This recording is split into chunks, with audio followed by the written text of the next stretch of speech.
ഇത് എനിക്ക് എന്തെങ്കിലും ഒരു ഓപ്പർച്യൂണിറ്റി ഇതിലൂടെ ഉണ്ടാകുമെന്ന് കരുതി പൈസ മാത്രം നോക്കിയാൽ നമ്മൾ ഒരിക്കലും വിജയിക്കത്തില്ല.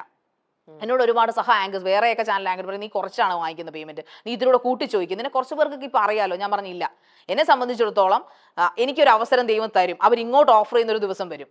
ശാരിക ഇതാണ് നിന്റെ പേയ്മെന്റ്, ഇത്രയും മതിയോ എന്ന് ചോദിക്കുന്ന ഒരു ദിവസം വരും, മൺഡേ. അന്ന് ഞാൻ ഐ വിൽ ആസ്ക്. അതല്ല ഒരിക്കലും അവിടെ കഴുത്തിന് കുത്തിപ്പിടിച്ചിട്ട് ഇതെനിക്ക് തന്നേ പറ്റുള്ളൂ എന്ന് പറയില്ല. നിങ്ങൾക്ക് ഓക്കെ ആണെങ്കിൽ ഓക്കെ ഞാൻ വരാം എന്ന് പറയും. അങ്ങനെ ബാർഗെയിൻ ചെയ്തിട്ടുണ്ട്. എൻ്റെ കഴിവ് മനസ്സിലാക്കി അവർ എന്നോട് ഡിമാൻഡ് ചെയ്യണം, നിങ്ങൾക്ക് തരാമെന്നുള്ളത്. അങ്ങനെ ഒരു ലെവലിൽ എത്തുമ്പോഴേ ഞാൻ പൈസയ്ക്ക് വേണ്ടി ബാർഗെയിൻ ചെയ്യുള്ളൂ. അല്ലാതെ എൻ്റെ ഒരു പാഷനാണിത്. അതുകൊണ്ടാണ് അതിൽ ഞാൻ എത്ര ഇരുട്ടിയിലും എത്ര രാത്രിയിൽ ഓപ്പർച്യൂണിറ്റി വന്നാലും ഞാൻ എൻ്റെ സേഫ്റ്റിയും കൂടെ നോക്കിക്കൊണ്ട് അത് ആ ഒരു ഷോയ്ക്ക് വേണ്ടി വരുന്നത്. പൈസ മാത്രമല്ല ഇവിടെ. ഓക്കെ. പക്ഷേ ശാരിക പറയുന്നുണ്ട് പൈസ മാത്രമല്ല നോക്കുന്നത്, പാഷനും കൂടെയാണെന്നത്. പക്ഷേ ഇത്തരത്തിലുള്ള സ്വപ്നങ്ങൾ ഒരുപാടുള്ള ശാരികയ്ക്ക് ഇൻഡിപെൻഡന്റ് ആയിട്ട് നിൽക്കണം, മറ്റൊരാളുടെ മുമ്പിൽ പൈസയ്ക്ക് വേണ്ടി കൈ നീട്ടാൻ ബുദ്ധിമുട്ടുള്ള ശാരികയ്ക്ക് ഈ സ്വപ്നങ്ങളെല്ലാം നേടാനായിട്ടും നമുക്ക് മുന്നോട്ട് നീങ്ങാനായിട്ടും പൈസയ്ക്ക് പൈസ തന്നെ വേണ്ട ശാരിക? തീർച്ചയായിട്ടും വേണം. അതിൻ്റെ പേരിലാണ് ഞാൻ ഏറ്റവും കൂടുതൽ സ്ട്രഗിളിങ്ങും എവിടെയെങ്കിലും നമ്മൾ ഒരു പോയിന്റ് തലകുനിഞ്ഞു പോകുന്നുണ്ടെങ്കിൽ, എന്നെ ഇപ്പോൾ ഷൂട്ടിന് വിളിക്കുന്ന സമയത്താണെങ്കിലും പറയുന്നതുകൊണ്ട് എനിക്ക് മടിയില്ല. ചിലപ്പോഴൊക്കെ അപ്പൂസനെ ഷൂട്ടിന് വിളിക്കുമ്പോൾ പെട്രോൾ അടിക്കാനുള്ള പൈസ എൻ്റെ ഉണ്ടാവില്ല. അപ്പോൾ ഞാൻ ടെൻഷൻ അടിക്കും, എന്ത് പറയാം അപ്പൂസിനോട് എനിക്ക് പറയാൻ പറ്റുമോ, അപ്പൂസ് എനിക്ക് മുൻകൂർ പൈസ തരണമെന്ന്. പക്ഷേ ഞാനൊരു ബഡ്ഡിങ് സ്റ്റാറാണ്, എനിക്ക് അതിനുള്ള ഒരു ഓപ്പർച്യൂണിറ്റി ആയിട്ടില്ല. അപ്പോൾ ഷോ കഴിഞ്ഞല്ലേ നമുക്ക് പൈസ കിട്ടുള്ളൂ. അപ്പോൾ ഞാൻ അതോർത്ത് ഞാൻ ഒരുപാട് ഇച്ചിരി അഭിമാനം കൂടുതലായതുകൊണ്ട് തന്നെ ചിലപ്പോൾ ഞാൻ സങ്കടപ്പെട്ടിട്ടുണ്ട്. അതോർത്ത് ആരോട് ചോദിക്കാനാണ്, ഇപ്പം അമ്മയോട് ചോദിക്കാൻ പറ്റില്ല, പിന്നെ ബ്രദറിനോട് ചോദിക്കാൻ എനിക്ക് മടിയാണ്. കാരണം വെച്ചാൽ ഞാൻ കല്യാണം കഴിഞ്ഞു, ഇപ്പം ഇങ്ങനെ സെപ്പറേറ്റഡ് ഒക്കെ ആയി വീട്ടിൽ വന്ന് നിൽക്കുന്നു. അപ്പോൾ ഞാൻ എപ്പോഴും അഭിമാനം പറയും, ഞാൻ ആരെയും ബുദ്ധിമുട്ടിക്കാതെ ജീവിക്കാൻ ആഗ്രഹിക്കുന്നു. അപ്പോൾ എൻ്റെ മോള് അപ്പം എനിക്ക് കാറിന് പെട്രോൾ അടിക്കാൻ പൈസ ഇല്ലാന്ന് ഞാൻ എങ്ങനെ ഒരു ഷോ ഡയറക്ടറോട് പറയുന്നത്? അപ്പോൾ അതെനിക്ക് വലിയ അഭിമാനക്കുറവായിരുന്നു. അപ്പോൾ അതുകൊണ്ട് തന്നെ ഞാൻ എൻ്റെ കുഞ്ഞമ്മയോട് കാര്യങ്ങൾ പറയുമ്പോൾ നീ വിഷമിക്കാൻ, നമുക്ക് എവിടുന്നെങ്കിലും പൈസ കിട്ടും എന്ന രീതിയിൽ പറയാം. അപ്പോൾ എവിടുന്നെങ്കിലും ഒക്കെ ആയിട്ട് അതെങ്ങനെയാണെന്നൊന്നും എനിക്ക് അറിഞ്ഞുകൂടെ. ഇപ്പോഴും എവിടുന്നെങ്കിലും ദൈവമായിട്ട് എനിക്ക് ഒരു ഷോയും മുടങ്ങിയിട്ടില്ല. പക്ഷേ ഓരോ പ്രാവശ്യം അപ്പൂസ് വിളിക്കുമ്പോൾ എൻ്റെ പൈസ ഉണ്ടാവില്ല വരാനായിട്ട്. അപ്പോൾ ഞാൻ ഇങ്ങനെ അപ്പൂസിന് ഒരിക്കലും ഞാൻ അത് കാണിച്ചിട്ടില്ല, ഒരു ഷോയോട് ഞാൻ അത് കാണിക്കാറില്ല. എങ്കിലും ഇത്രയും ദൂരം വൈകിട്ടായിരിക്കും, ഈവനിങ് ആയിരിക്കും കൂടുതലും പ്രോഗ്രാംസ്. അപ്പോൾ എനിക്കത് എങ്ങനെ ഞാൻ വരും, എൻ്റെ സേഫ്റ്റി നോക്കണം. വീട്ടുകാർ പറയാൻ പാടില്ല ഇവിടെ പിന്നെ ലേറ്റ് ആയിട്ട് വരുമ്പോൾ അവർ ടെൻഷൻ അടിക്കാൻ പാടില്ല. അതൊന്നും ആ ഒരു ഉത്തരവാദിത്തം അവിടെ കിടക്കുന്നു. എൻ്റെ മോൾ ടെൻഷൻ അടിക്കാൻ പാടില്ല, ഞാൻ ജീവനോടെ തിരിച്ച് വരണം. അപ്പോൾ രാത്രിയിലാണ് ഷോ കൂടുതൽ, ഗസ്റ്റ് രാത്രിയിലായിരിക്കും വരിക, ഈവനിങ് 7 മണി 6 മണി. അപ്പോൾ ഞാനിവിടെ എറണാകുളത്ത് നിന്ന് മടങ്ങുമ്പോൾ 10-11 മണിയാവും. അപ്പോൾ എനിക്കൊരിക്കലും കാറിലല്ലാതെ വരാൻ പറ്റില്ല, ബസ്സിൽ വരാൻ പറ്റില്ല. അത് എൻ്റെ പൊങ്ങച്ചം കൊണ്ടല്ല, എൻ്റെ നിവൃത്തിയോട് കൊണ്ട് ഞാൻ കാറിൽ വരുന്നതാണ്. അപ്പോൾ ഞാൻ ചിലപ്പോൾ കിട്ടുന്ന പൈസയുടെ 3/4 പങ്ക് പെട്രോൾ ഒഴിച്ച് തന്നെ കളയും. അപ്പോൾ അതൊക്കെ എന്നെ വല്ലാതെ ടൈറ്റ് ചെയ്തിട്ടുണ്ട്. പലപ്പോഴും എൻ്റെ കാര്യങ്ങൾ മാറ്റി വെച്ചിട്ടുണ്ട്. ചിലപ്പോൾ ഇവിടെ പറയുമ്പോൾ അത് ഓക്വേർഡായിട്ട് തോന്നും. ഭക്ഷണം പോലും ഞാൻ മാറ്റി വെച്ചിട്ടുണ്ട് പെട്രോൾ അടിച്ച് വന്നിട്ടുണ്ട് ഇവിടെ ഷോയ്ക്ക് ഞാൻ. ബിക്കോസ് അത്രയും ടൈറ്റിൽ ഞാൻ പോയിട്ടുണ്ട്. അപ്പോൾ സാമ്പത്തികം വളരെ വലിയ മുഖ്യ ഘടകമാണ്.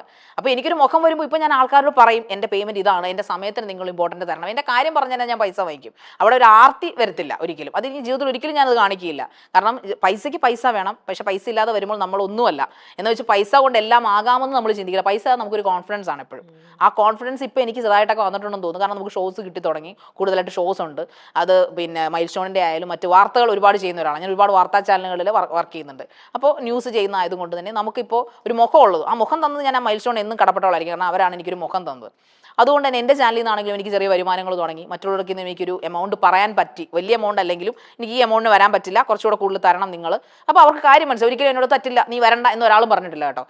ഓക്കെ മനസ്സിലായി ശാരിക, ഞാൻ കാര്യം മനസ്സിലായി തരാം എന്ന് പറഞ്ഞ് വിളിച്ചിട്ടേ ഉള്ളവർ. അപ്പോൾ അതിൻ്റെ ഒരു കോൺഫിഡൻസ് നമുക്ക് എപ്പോഴും ഉണ്ട്. അന്ന് വന്നതിൽ നിന്ന് ഇന്ന് ഞാൻ മാറി. അന്ന് എനിക്ക് ഞാൻ ജനറൽ കമ്പാർട്ട്മെൻറ്റിൽ കയറി പോയിട്ടുണ്ട്, നടന്ന് പോയിട്ടുണ്ട്. ഓട്ടോ പിടിക്കാൻ പൈസ ഇല്ലാത്തതുകൊണ്ട് നടന്ന് പോയിട്ടുണ്ട് പലയിടത്തും. പക്ഷേ ഇന്ന് എനിക്ക് ചിലയിടത്ത് നമുക്ക് ബസ്സിലോ ട്രെയിനിൽ പോകേണ്ടി വരും, കാറിൽ പോകാൻ പറ്റില്ല. മൈൽ സ്റ്റോണിൽ മാത്രമേ കാറിൽ വരാറുള്ളൂ.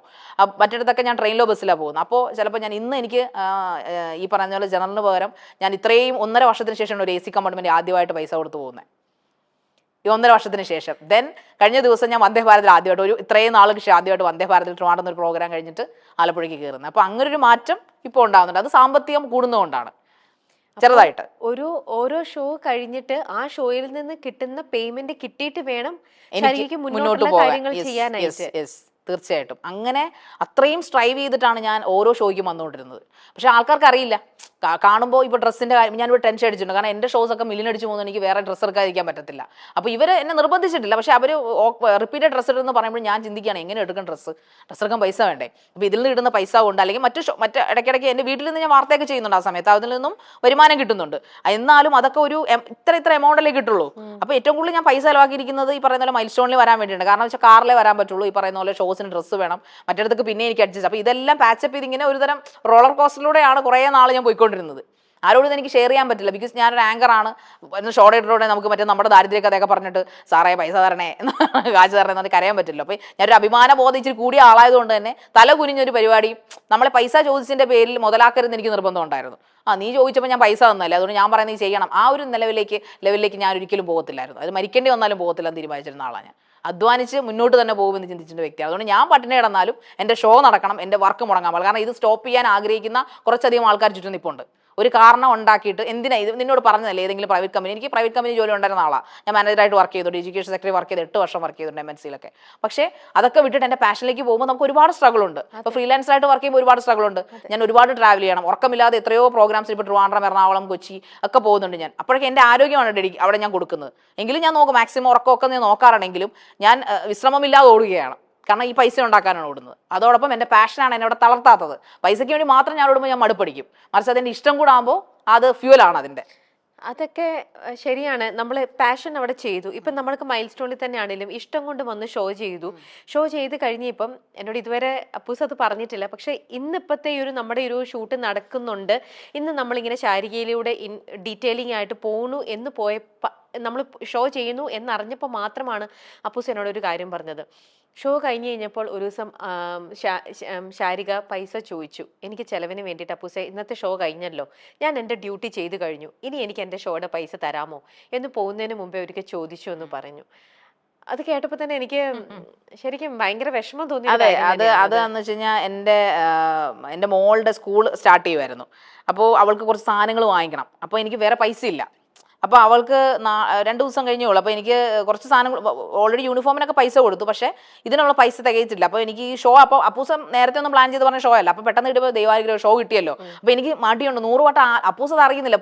എൻ്റെ പുറത്തുനിന്നുള്ള ചോദ്യം മാത്രമേ അപ്പൂസ് കേൾക്കുന്നുള്ളൂ, ഷോ ഡയറക്ടർ. പക്ഷെ ഞാൻ 100 വട്ടം ആലോചിച്ചിട്ട് 1000 വട്ടം സ്വയം ചോദിച്ചിട്ടാണ് അത്രയും എന്തൊരു നാണക്കേട് പോലും. ഞാൻ ചെയ്ത ഷോയുടെ പൈസയാണ് ഞാൻ ചോദിക്കുന്നത്. അതിൽ അപ്പൂസിന് ഒരു വിഷയമില്ല. അപ്പൂസ് കൃത്യ പേയ്മെൻ്റ് ആണ്, ഒരു മാറ്റവും മൈൽ സ്റ്റോൺ ഇതുവരെ ഉണ്ടായിട്ടില്ല. അങ്ങനെ അപ്പോൾ അപ്പൂസ് അത് ഞാനത് ചോദിക്കാൻ കുറേ സമയം ആലോചിച്ചു അപ്പൂസിന്. കാരണം നാളെ കഴിഞ്ഞിട്ട് പെട്രോൾ അടിക്കണം, മോളുടെ പോകുന്ന വഴിക്ക് മോൾക്ക് ഫോറം മാളിൽ കയറി കുറച്ച് സാധനം, അവിടെ ആകുമ്പോൾ കുറേ ഡിസ്കൗണ്ടും കാര്യങ്ങളൊക്കെ ഉണ്ട്, അപ്പോൾ സാധനം മേടിക്കണം എന്ന് പറഞ്ഞു.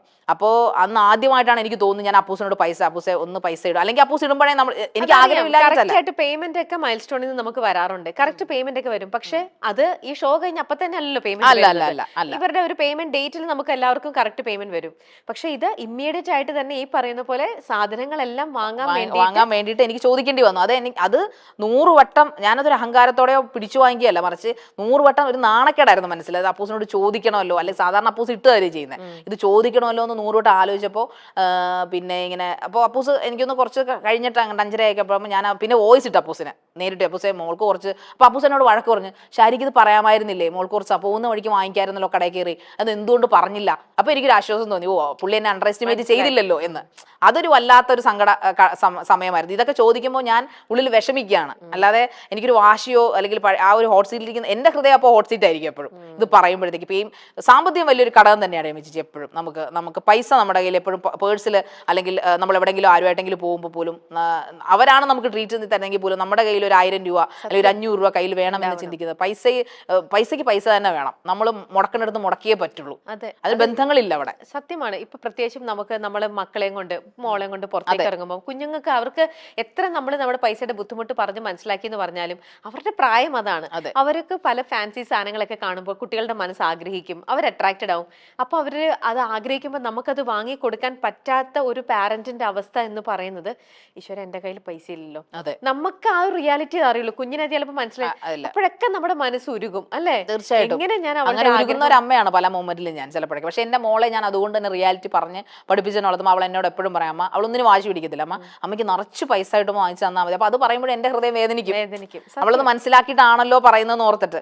പിന്നെ ഞാൻ ചിന്തിക്കും, ഞാൻ ആരുടെയും പൈസ മോഷ്ടിച്ചിട്ടില്ല, ആരെയും പറ്റിച്ചൊന്നും മേടിച്ചിട്ടില്ല, കൊടുത്തിട്ടേ ഉള്ളൂ പൈസ എല്ലാവർക്കും. അപ്പൊ അതുകൊണ്ട് തന്നെ ദൈവം എനിക്ക് എന്റെ വർക്ക് ഞാൻ നന്നായിട്ട് ചെയ്യുന്നു, അതിൽ ഞാൻ വെള്ളം കലർത്താറില്ല, മായം കലർത്താറില്ല. സോ അതുകൊണ്ട് തന്നെ definitely one day will arrive എന്ന് ഞാൻ ചിന്തിക്കാറുണ്ട്, എപ്പോഴും ചിന്തിക്കാറുണ്ട്, പ്രാർത്ഥിക്കാറുണ്ട്. അപ്പൊ അതുകൊണ്ട് തന്നെ ഞാൻ വേറെ ആരെന്നെ കൈവിട്ടാലും അദ്ദേഹം എന്നെ കൈവിടില്ല. ആ ദ യൂണിവേഴ്സൽ ട്രൂത്ത് എന്നെ ഒരിക്കലും ആ ഈശ്വരൻ കൈവിടില്ല എന്ന് ഉറച്ച വിശ്വാസത്തിലാണ് ഞാൻ ഓരോ പ്രാവശ്യവും കാലെടുത്ത് വെക്കുന്നത്. കൊടുങ്കാട്ടിലേക്കാണ് എപ്പോഴും കാലെടുത്തത്, പക്ഷെ അവിടെ എൻ്റെ വഴികൾ തെളിയുമെന്ന് പൂർണ്ണ വിശ്വാസത്തോടു കൂടിയാണ് ഞാൻ എപ്പോഴും പോവുക.